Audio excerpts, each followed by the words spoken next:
Welcome to our channel. Today we how to create a language learning roadmap with MindMeister, beginner guide step by step clearly. To create a language learning roadmap with MindMeister, follow these steps. Begin by opening MindMeister in your web browser. If you don't have an account, sign up for a free one. Once logged in, click on the plus new map button to start a new mind map. Choose a title for your map, such as Language Learning Roadmap. At the center of your map, write the name of the language you are learning. Add branches for key areas, including vocabulary, grammar, speaking, and listening.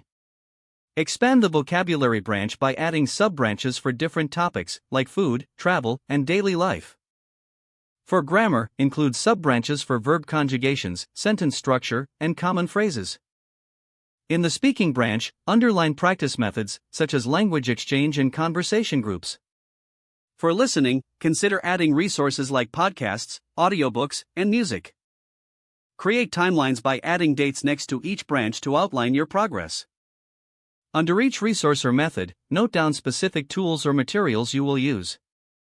Utilize icons and colors to visually differentiate areas of focus.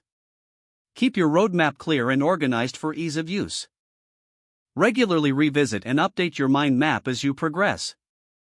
Define milestones, such as reaching a certain vocabulary level or completing a grammar section.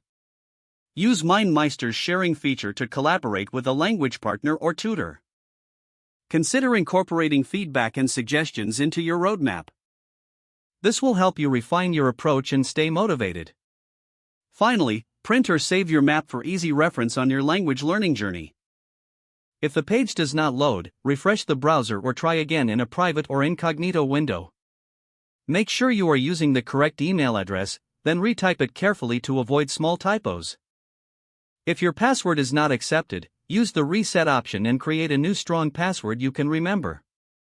Check your spam folder for verification or security emails, then complete any requested confirmation steps. Enable two-factor authentication if available to improve account security and reduce unauthorized access risk. After signing in, review your profile details so your contact information and settings are accurate and current. If you see an error message, note it down and try again after restarting your device and internet connection. Log out when you finish, especially on shared devices, to keep your account and payment information secure. Don't forget to like this video and subscribe to our channel for more step-by-step tech guides.